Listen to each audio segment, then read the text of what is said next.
लड़की ने अपने गाल पर 3 बार टैप किया। यह मॉर्स कोड भाषा है जिससे वो कैदी से बात करने की कोशिश कर रही है, जिसका थोड़ी ही देर में सर कलम होने वाला है। लेकिन कैदी उसे देखकर कोई हरकत नहीं कर रहा था तो वो बहुत डर जाती है। लेकिन तभी कैदी अपनी आंखों से संकेत करने लगता है। वो अपनी आंखों की पलकों को बार बार झपकाता है। इसके बाद लड़की समझ जाती है कि उसने क्या कहा और वो एक पेपर पर नोट कर लेती है। अब वो उसकी बताई हुई जगह पर आ जाती है और वहाँ पर लगी एक ईंट को पुश करती है, जिसके बाद वहाँ पर एक गेट खुल जाता है जिसके अंदर एक लग्जरी कार निकलती है। अब वो उसे लेकर निकल जाती है और 37 किलोमीटर वाले साइन के पास आकर रुक जाती है, जिसके बाद वहाँ का दरवाजा ऑटोमेटिकली खुल जाता है और वो गुफा के अंदर आ जाती है। अब वो वही पासवर्ड डालती है जो उस कैदी ने उसे बताया होता है, जिसके बाद तिजोरी का लॉक खुल जाता है और वो अंदर आ जाती है। तभी वो देखती है कि वहाँ पर बहुत ढेर सारे पैसे रखे होते हैं, जिसके बाद वो सबसे ज्यादा मोटी गड्डी वाले पैसे को अपने लिए रख लेती है। अब वो वहाँ से पीली और हरी शीशी को ले लेती है। अब सब तैयार है, जिसके बाद वो सीधा पुलिस स्टेशन चली जाती है और पुलिस मिनिस्टर से मिलने को कहने लगती है। अब जैसे ही वो मिनिस्टर के रूम में आती है तो मिनिस्टर फौरन ही दरवाजा बंद कर लेता है। अब वो उससे बातें करने लगता है और बताता है कि वो उसके प्यार में पागल हो चुका है और हर समय उसी के बारे में सोचता रहता है और वो उसके लिए कुछ भी कर सकता है।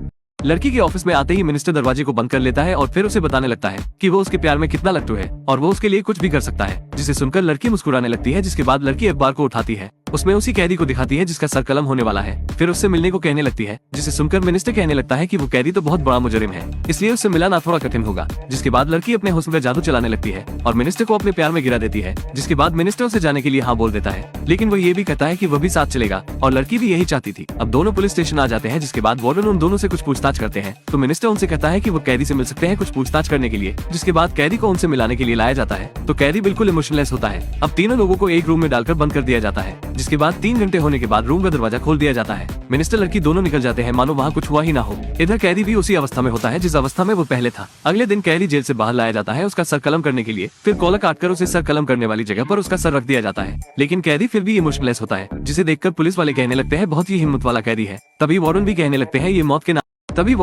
लगते हैं कि बिल्कुल ये मौत के नाम से एक बार भी नहीं डरा। इस बात से शेरिफ चौंक जाता है। फिर वह याद करता है जब उसने इस कैदी को पकड़ा था तो उसके घर पर बहुत से इंसानी मास्क थे जो वो चाहे बदल कर चोरी करने के लिए इस्तेमाल करता था। जिसके बाद वो जल्लाद को रोकने ही वाला होता है, लेकिन जब तक बहुत देर हो चुकी होती है, गर्दन धड़ से अलग हो चुकी होती है। पिछली रात मिनिस्टर जब कैदी से मिलने आया था तो एना ने उसे इंजेक्शन लगा दिया था जो वो अपने अड्डे से लाई थी, जिसके तुरंत बाद मिनिस्टर के दिमाग ने काम करना छोड़ दिया और वो एक चलती फिरती लाश बन गया था। जिसके बाद वो जो मास्क अपने साथ लाई थी उसे कैदी को और मिनिस्टर को पहना दिया। जिसके बाद कैदी मिनिस्टर बन के वहाँ से बड़े आराम से निकल गया। शेरिफ को पता चल गया है कि जिसका सर कलम हुआ वो मिनिस्टर था, लेकिन वो इस बात को राज रखता है क्योंकि इससे लोग डर सकते हैं। जिसके बाद कैदी को पकड़ने का ऑर्डर दे देता है। इधर दूसरी तरफ कैदी अनजान है कि उसका पता चल गया है, इसलिए वो मिनिस्टर बनके खुलेआम घूम रहा है। अब वो मिनिस्टर के ऑफिस में आ जाता है और तिजोरी को ढूंढने लगता है। तभी उसे उसमें एक चाबी मिलती है। फिर उसकी नजर बाहर बैठी औरत पर पड़ती है जो पुलिस से बात कर रही होती है, जिससे उसे पता चल जाता है कि उसके राज से पर्दा हट चुका है। जिसके बाद वो चुपके से पीछे वाले दरवाजे से चला जाता है। इधर पुलिस भी इसे पकड़ने आ रही होती है, लेकिन वो उनके सामने से चुपके से निकल जाता है।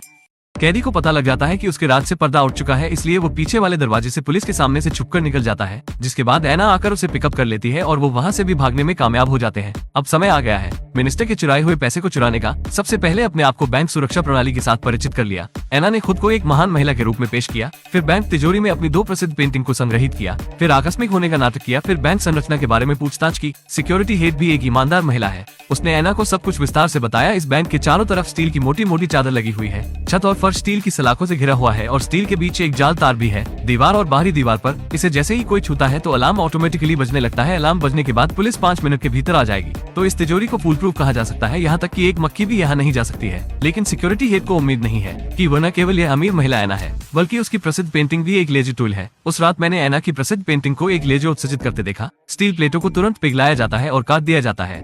इस बीच कैदी ने भी अपना औजार ले लिया। अब सब कुछ तैयार है।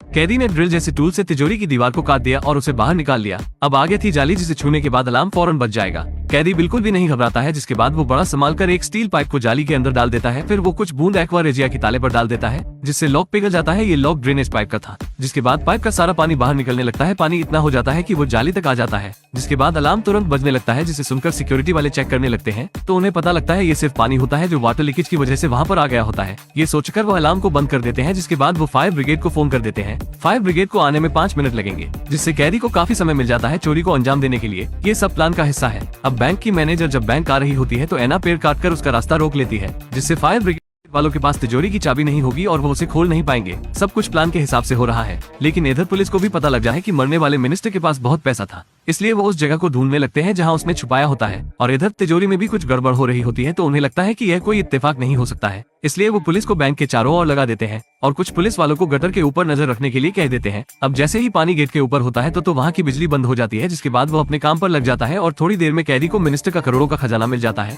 अब जब कैदी ऊपर आ रहा होता है तो ऊपर पुलिस पहरा दे रही होती है, लेकिन ऐना उन्हें ठिकाने लगा देती है और दोनों चोरी करके वहाँ से भागने में कामयाब हो जाते हैं।